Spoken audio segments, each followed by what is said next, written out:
life, every day, late at night, not okay.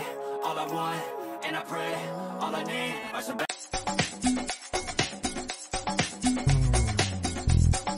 Showbiz Kachika TV. Hello mga kachika! Talaga namang bonggang-bongga nga ang naganap na birthday celebration ni Dr. Ivy noong isang araw, September 4, 2024, na dinaluhan nga ng kanyang mga Ivy babies kung saan ang mga ito nga ay talaga namang nagpatalbugan sa kagandahan at kaseksihan. Ito nga ay dinaluhan ng iba't ibang personalidad sa mundo ng showbiz industry, politika, business world at maging fashion world, na talaga namang ang lahat nga ay napawaw sa birthday celebration na ito ni Dr. Ivy. Ilan sa mga magagaling at premyadong aktres at aktor nga ang bisita ni Dr. Ivy, katulad na nga lang nila Nadine Lustre, Catherine Bernardo, Heart Evangelista, Bea Alonso, Joshua Garcia, Bella Padilla, Kailin Alcantara, Kailin Bersosa. Naroon din nga ang magkaibigang Sofia Andres at Sara Labati, maging si Moira, Barbie Imperial, Dominic Roque, Mark Bautista, Mark Baumgartner at talaga namang napakarami pang iba. Punong-puno nga ng tawanan, kulitan, sayawan at kantahan ng birthday celebration na ito.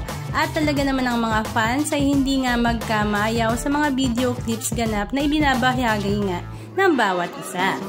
At ang ilan nga sa mga netizens ay nagtatanong kung kamusta naman daw kaya ang pagkikita ni Sara Labati at Barbie Imperial, maging ni Bea Alonso at Dominic Roque. Naroon din nga ang mag-asawang Heart Evangelista at Cheese Escudero, kaya naman marami rin ang nagtatanong kamusta rin kaya ang pagkikita nila ni Mark Baumgartner. Ilan nga sa kanila ay may mga hindi pagkakasunduan. Ganun pa man ay ninais pa rin nilang makaadalo sa birthday ni Dr. Ivy dahil nga sa kanilang respeto at pagmamahal dito. At ang ilan naman sa mga netizens ay talaga namang kinatuwaan nga si Bella Padilla dahil nakipagsabayan nga ito sa mala-concert na kantahan nila Moira at Mark Bautista. Halika at panoorin natin ang ilan sa mga video clips ganap na kanilang ibinahagi sa kanilang mga social media accounts.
Anong masasabi nyo mga kachika? Just comment down below. And please don't forget to subscribe. Thank you!